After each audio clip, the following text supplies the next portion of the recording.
Hey everyone, welcome to the channel. My name's Edwin, Pretty Green Vinyl Guy, and today I'm coming at you with a video all about garage bands. Looking at the period about 1964 to about 1966, mostly USA and a couple of UK. This, all kind of goes back to the release of this great comp. This is Nuggets. This was brought out in 1972 by a guy called Lenny Kaye, who went on to be in the Patti Smith group. And he had this idea where he went to Jack Holzman, who was the director of Electric Records, about putting this comp together, because what happened with garage rock was, so if we go back and look at the history, we have in the early 60s, 2, 3, in the US, you had surf rock. You had Dick Dale, you had Link Wray, of course the Ventures, and no vocals. All these were guitar, lots of experimenting with, distortion and fuzz and all that sort of thing, which on the other side of the pond in the UK was where they got a lot of inspiration for the instrument playing, but they added vocals. Come to, the famous 1964 Ed Sullivan Show, the Beatles changed everything. So you had all these young people that wanted to start bands. Some were already in bands, some were already playing surf rock. And so they added vocalists, or the guitarist or the drummer or whatever started singing. And of course it was the Beatles and then the British Invasion that spawned all of this great music. Everyone started a band in their garage.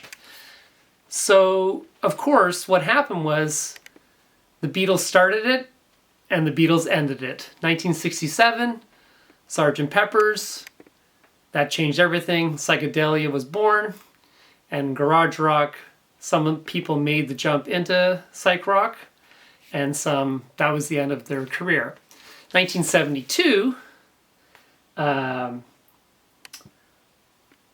Lenny Kaye has this idea, rediscovering all these great bands, and goes to Elektra. Originally he wants to do a multi-series, and Elektra says that they're just going to give him a double album. Hence Nuggets, which brought it back to another whole generation, which then inspired bands like, the Stooges were already going, MC5 maybe already going, but of course the Ramones and all of the bands that followed after that. And we'll talk about that a little bit later on who inspired who. But anyway, I've got 10, 11 of my own garage rock bands that I want to share with you. A couple of early pressings originals, and then of course a lot of comps, because some of them were just releasing singles, and labels like Sundays did comps with all of the hits, and that's what you have today. So I'm going to start with the Seeds.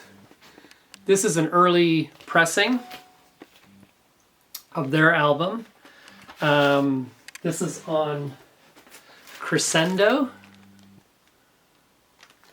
So the Seeds were formed in 65 in LA.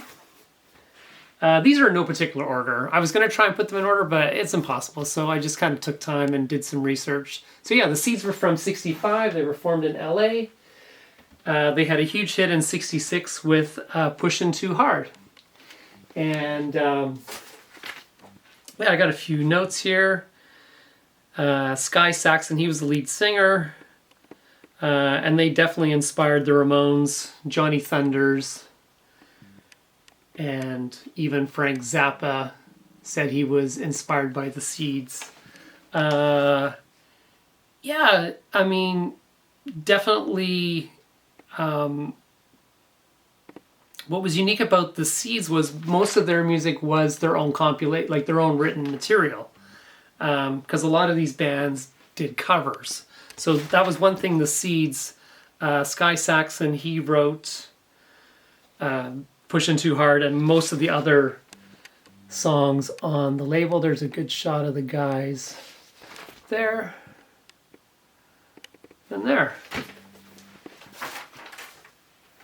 And then we have, this one of course is no stranger to vinyl community or music videos you see online. This is the 13th Floor Elevators. The psychedelic sounds of the 13th Floor Elevators. These guys were from Austin, Texas. And that was the other thing, the neat thing about garage rock. It was like from all over the place. Every city, every state had their state hits. You know, not everything became a national hit. But yeah, these guys were from Austin, Texas. You know, Rorik Erickson was, of course, the main guy. He passed away last year, I believe.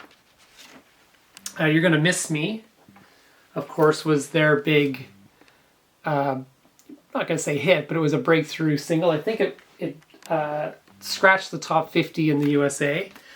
And of course, being from Texas, they went on to inspire bands like ZZ Top, talk about them, and Big Brother and the Holding Company were also heavily inspired.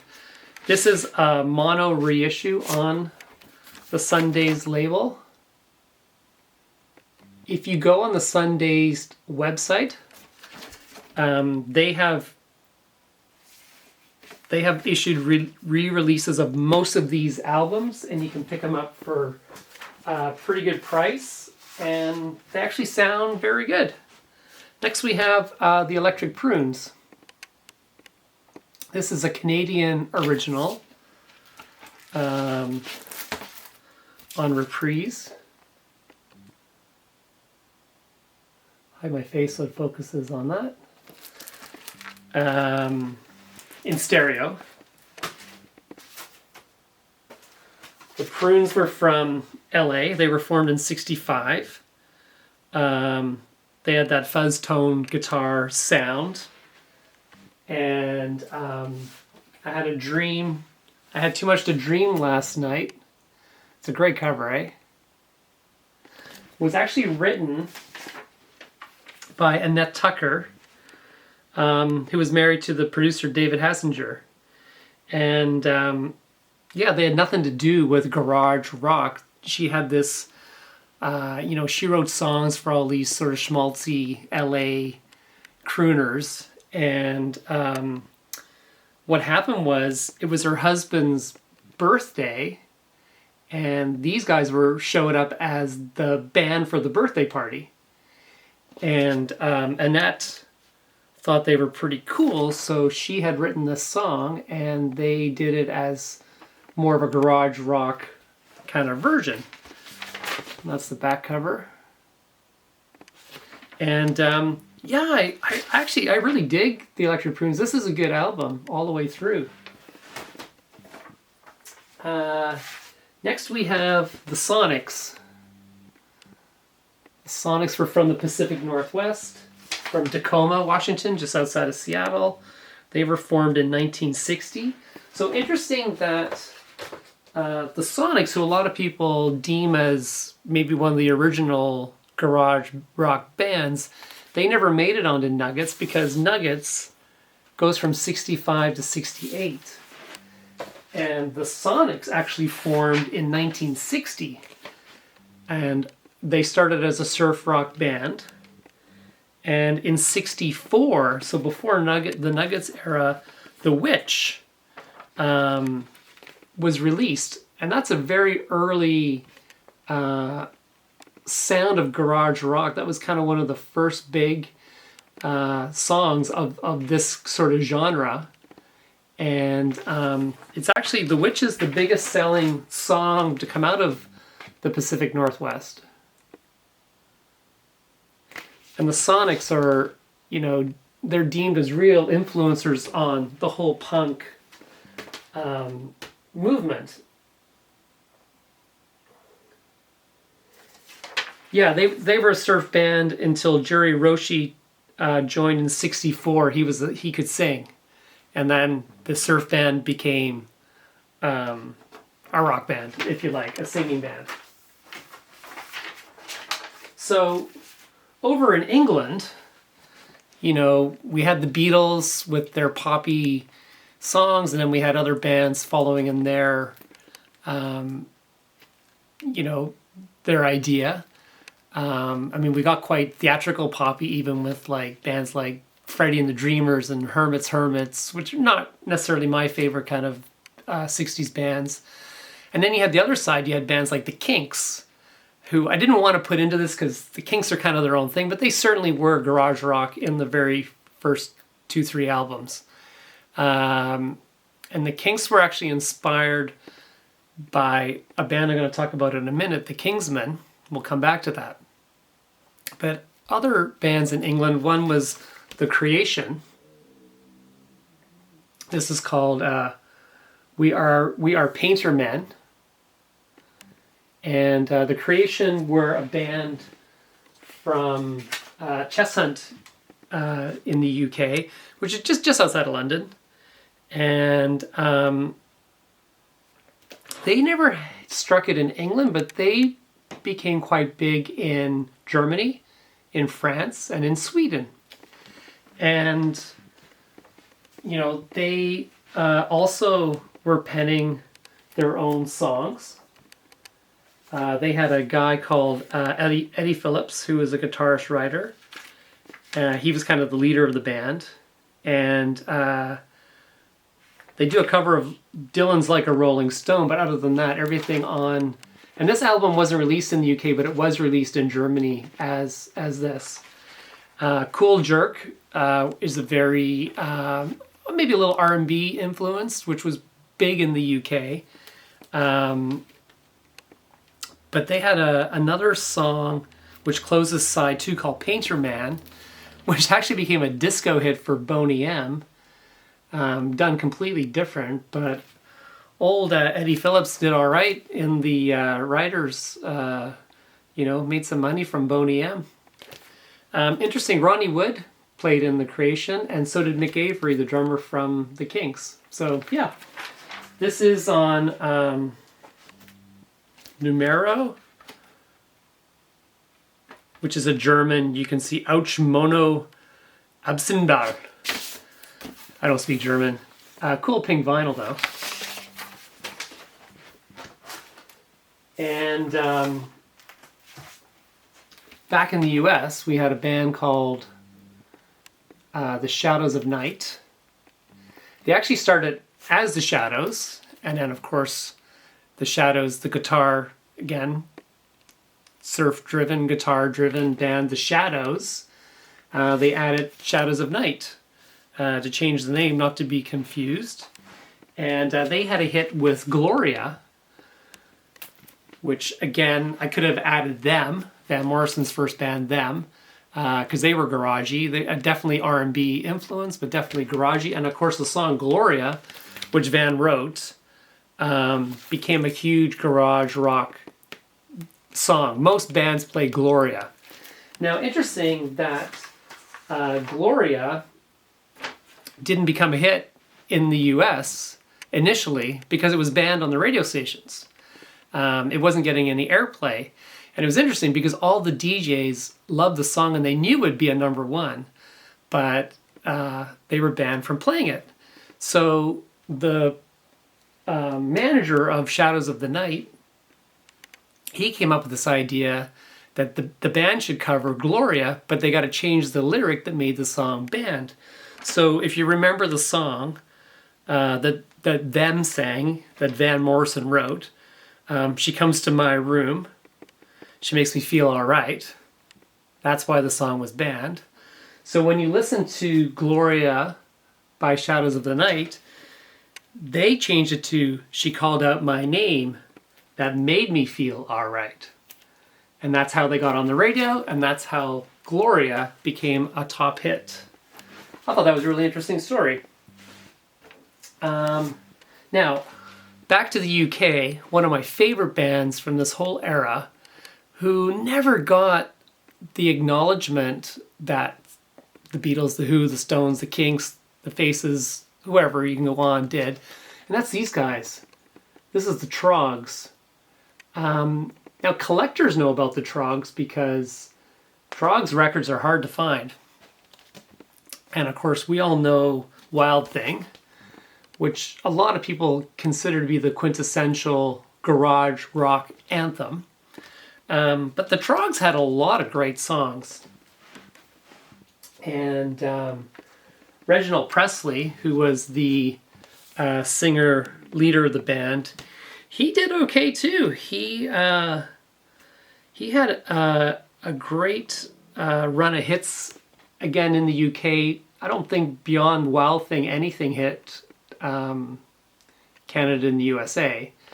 But Love Is All Around, which is one of my favorite written songs. You'll know the song Love Is All Around because in the movie Four Weddings and a Funeral, it's used.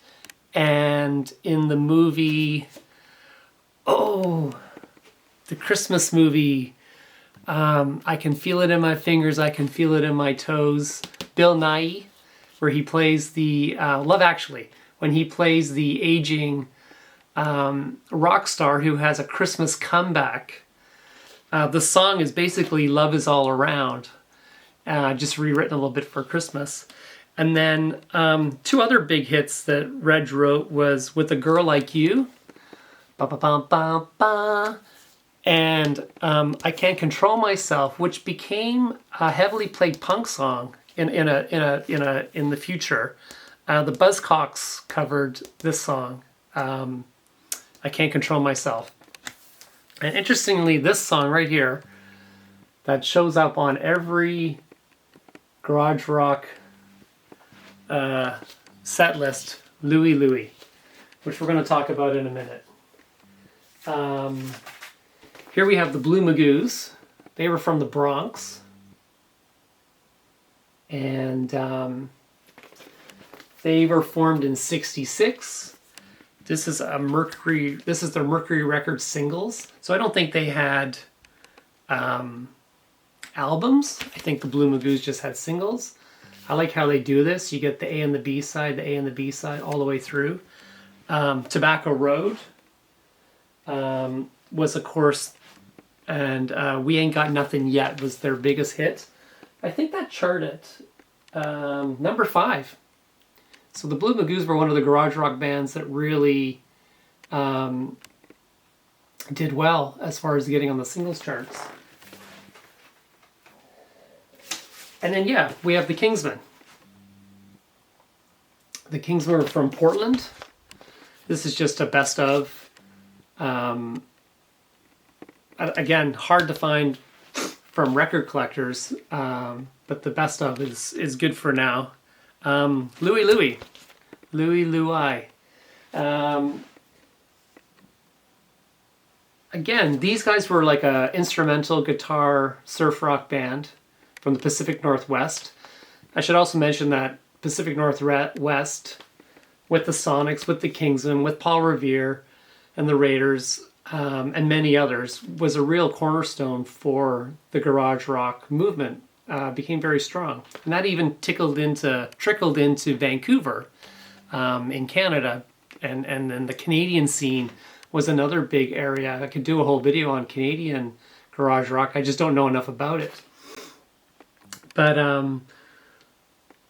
Louie Louie was a regional hit by a band.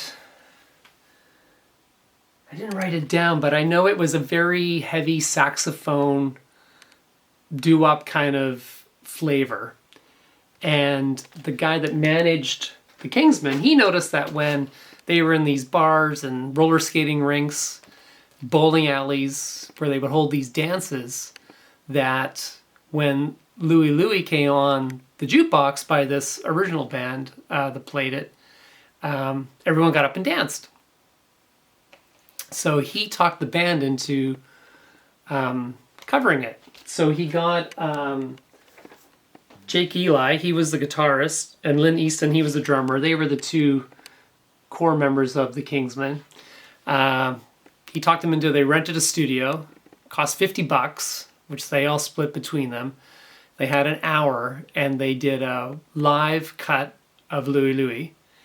And Eli, There was no balancing. There was no sound room. It was cut live. The mic was hanging. Apparently he couldn't get close to the mic, so he had to yell. He couldn't hear the band. He comes into the third chorus early. And when he walked out, he thought that was a disaster. We wasted $50, which was a lot of money back then. But it was the rawness, the edginess. The saxophone was completely removed. They had a new organist, and of course that great guitar riff that Jack adds, and it became a runaway hit. And Louie Louie, they say, could be the most covered song ever. There's over 3,000 recorded versions of the song. So yeah, the Kingsmen from from Portland, Oregon. And then we have, these guys were more of a regional band. They were called the Rock Ramrods. They were from Boston. And they had a great single called She Lied, which I highly recommend. It's very, very punky, for lack of a better word. And this is on Beat Records, clear vinyl, in mono. And yeah, this sounds really good too. But yeah, these guys were very raw. Again, they were kind of regional, from Boston. She Lied is a proto-punk, that's the word, a proto-punk anthem. And then I'm going to end with one of my favorites, the Standells, Dirty Water. These guys were from Los Angeles. They were formed in '62. Again, they were kind of in the instrumental business. They kind of came out of the Bel Airs, which was a LA surf band. And the drummer, what was his name? Dick Dodd. He could sing, right? And their manager had, a few years earlier, he'd been in Boston and he had been mugged. And he had written this song, Dirty Water.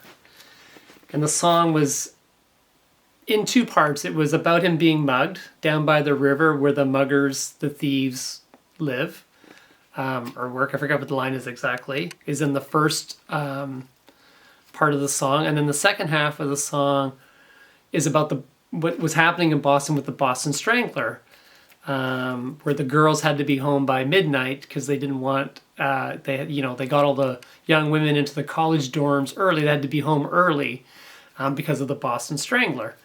And funny enough, the band had never been to Boston, so they had this hit with a very Boston song. In fact, to this day, the Red Sox and the Bruins, the hockey team, play this song regularly during sporting events. But yeah, these guys were Larry Tamblyn, Dick Dodd, Tony Valentino, and Gary Lane. They started in '62. They were playing dances and record hops. And yeah, they... And what was also funny too is Dick Dodd, the drummer, they recorded Dirty Water. He didn't like it, so he quit the band. Took off. The song becomes a hit. He has to come back and rejoin. So yeah, again, this is great. This is on Tower.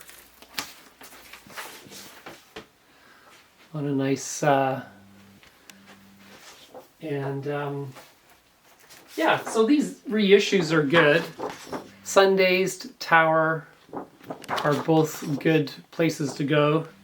And yeah, that's my look at garage rock. So, I think it's a wonderful era of music. I love the rawness of it, the innocence of it, as far as people are just playing their hearts out. And it's not overly produced. It's very minimally produced. A lot of these songs were just recorded in one or two takes because these bands didn't have any money, so they went into the studio and cut it.